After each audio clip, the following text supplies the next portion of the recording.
Give thanks and praise, my people. Welcome back, welcome back. So I'm going to review the Four Horsemen material, and essentially what will come to light here is how limiting my little dry erase board actually is. This is essentially the layers beneath the layers that I just didn't have enough room to bring to light and in the previous video, so we're taking it to another level. Anybody who's studied some fundamentals of sovereignty, a lot of this will fall right in line with what you already know. But I doubt very much that anybody has considered that significance of the placenta, the first narrow gate, the first your first passage into this world, the place that you enter. And some of what I'm going to put down with this material, with this study of sovereignty, is going to indicate how our birthright, the family heirloom, is the first trespass. It is the first erosion of your kingship. You know, when the King of England lost his head, the wording that they use to describe the effect is that sovereignty dissolved unto the people. And the Americans, the people of the Americas, became their own kings. Each and every one of us became a king in that moment. And it has been quite the burden, and it has been neglected and forgotten that we don't have a king, and that means that we are sovereign. And it's really hard to keep this in a linear format, so please forgive me if it seems a little scattered, because sovereignty has been thrown into the wind, to be sure. So a couple points on what overlaying what I laid out in the past video. We talked about the 4 out of 7 seals that indicate that revelation time is upon us. And I will point out that part of the 9/11 ritual indicates this 4 out of 7 seals. You have the 4 plus 7, that equals plane number 11. 7 divided by 4, that equals plane number 175. So right there, the 2 planes crashing into silver towers. Very, very strong indications that the seals have been broken, and the time is quite upon us, has been for 19 years now. So I want to also point out that we are an Admiralty maritime law.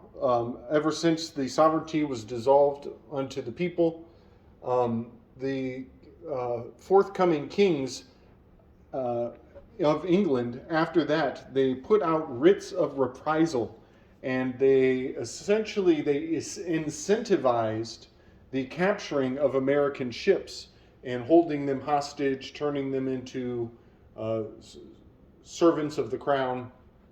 And so what that did, writs of reprisal, was essentially the initiation of open sea pirating. And that is what happens when you deal with a courtroom, when you put your sovereignty under civil law with a lawyer, and you are now in their brotherhood.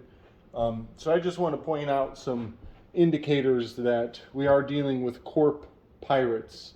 This is corporate UCC law, the Admiralty Maritime Law. And the proof that we are with pirates is, pirates are very known for this phrase, "Arr." And that is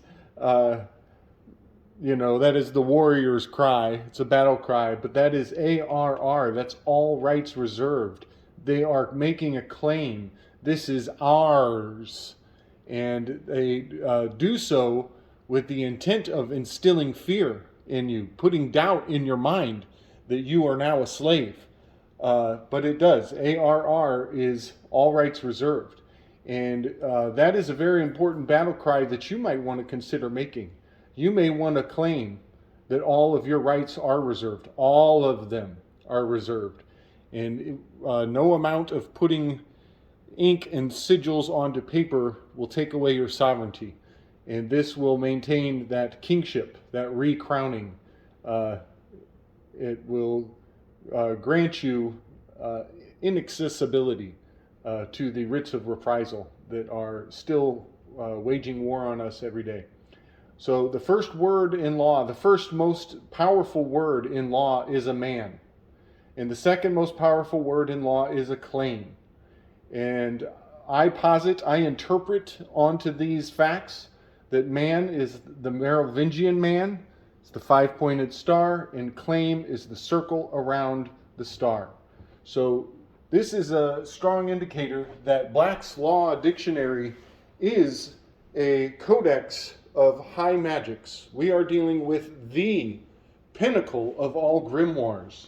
And if you are unable to decipher them, that is your shortcoming, and you will only be receiving half of the message. So we will start with the first horseman. And I mentioned this before. The first horseman rides the white horse. That is the subject matter. That is your paperwork, the white paperwork. That's the page. A page holds the sword for the knight. But this is the page, the subject, the corpus delicti, where the facts will be found. And so adjustable rate mortgage securities, that does not strictly mean a pistol or a gun or a firearm. The term firearm is a term of art. It's trademarked. And I have heard really good advice given in the past that it would serve those of you who do have a firearm, it would serve you very well to have a brief affidavit written up to dispel any presumption that your arms are firearms. Because if you allow them to call your weapons firearms, that is a captured term. There is a claim already made on this term, firearm, and it's trademarked. It belongs to them. So if you say, yes, my gun is a firearm, you are giving them a claim, and they can make presumptions about that firearm. So a very strong tool of spiritual self-defense is an affidavit.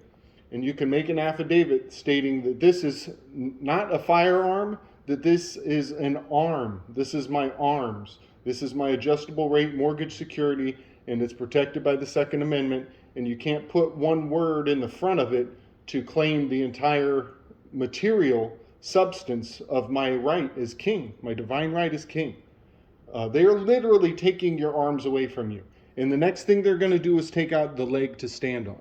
So understand that this is fencing 101, spiritual fencing 101 that we are dealing with here.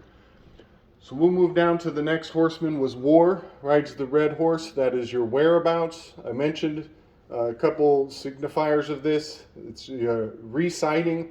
That's something they do with a captured ship. We're going back to these core pirates are making a claim that your ship is theirs now. And so they will reside a captured ship and turn it into their asset. So just a quick, further phonetic proof that the war is the war horseman is your whereabouts. The word hostilities, that's your host.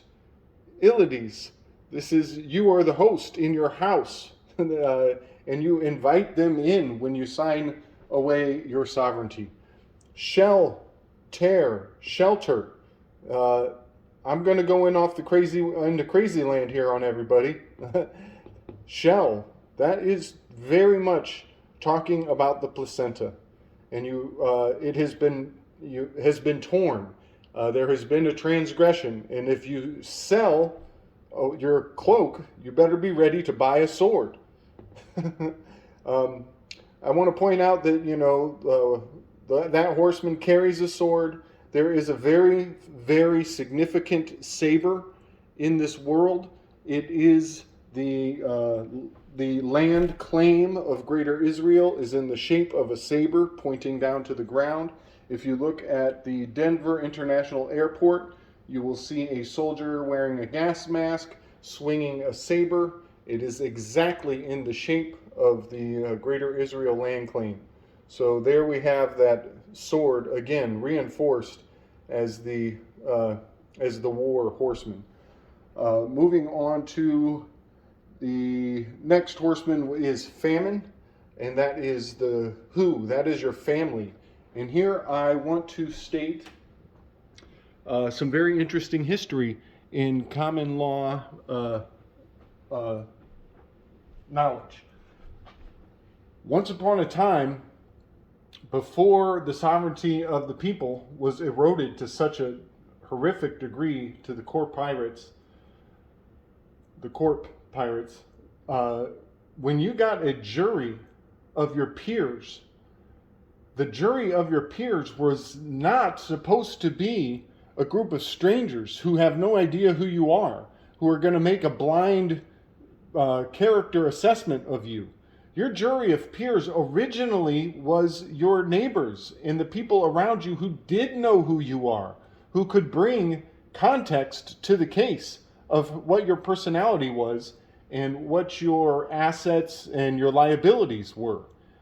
People who actually knew you. A jury of peers is not supposed to be a bunch of strangers. You talk to a lawyer, they'll tell you that they give you a bunch of strangers to preserve your privacy. But that is a damn lie, because you already signed on with a lawyer. You don't have any privacy. You're in civil contract law. You're off in the sea now. You don't have any privacy, so don't let them give you that bullshit. A jury of peers is supposed to be your friends and family, your neighbors, the people in your community who their determination of what to do with you will benefit them, or it will be a loss to them. They get to make the judgment call. Your literal peers who actually know you, and you get the benefit of that in common law. But that has been codified and eroded considerably at the highest price. So I just want to point out, I mentioned that who you are, identifying yourself, your best defense against self-identifying is your First Amendment right. Your right to be silent. Your right to not have anything put in your mouth or taken out of your mouth. And that's why it is depicted as famine. That First Amendment gives you that freedom of association. And if you have freedom of association on the fundamental level, then you have the freedom not to have your private information thrown into the public with a bunch of strangers. You have the right for these strangers not to know you. You have the right for the people who do know you, who you already associate with, to be your jury of peers. So having a bunch of strangers make judgment on you, that's the scales that famine carries, is judgment. Having a bunch of strangers make judgment upon you is violating your freedom of association. You have the right not to associate with those people. What they're doing is they're taking you out of your private circle and they're putting you in the public. They're feeding you to the whore of Babylon. The public is a tar baby. It is Babylon. It is the marketplace where you will be bought and sold, open to usury. Next, we go down to pestilence. And I just noticed, I forgot to write when in the previous video. Pestilence is about the past. It's about when you were born. When you will die. It's about your the trust law. The trust of your birth certificate. And that birth certificate tells you it's not to be used for identification purposes. So here are a couple reinforcing components to that concept. We are dealing with time, your date of birth. And I want to put forward that the term date is Twilight speak for debt, and that the calendar is the call of the lender.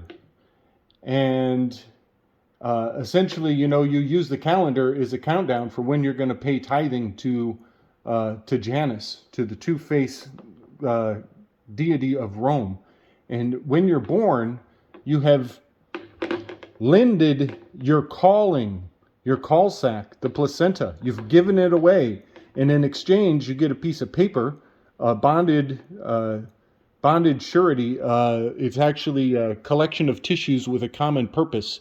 Is your bonded paperwork, and you are self-incriminating. You are putting yourself in ink in exchange for your remnant. This is I think I spelled that wrong. The remnant of your placenta. The self-incriminate is the self-inked remnant. And they're going to take that placenta away. They're going to put your feet on black ink, and they're going to stamp your feet on a birth certificate. And now you are tenderfoot. Tender as in money. They've made a trust bond with your footprint.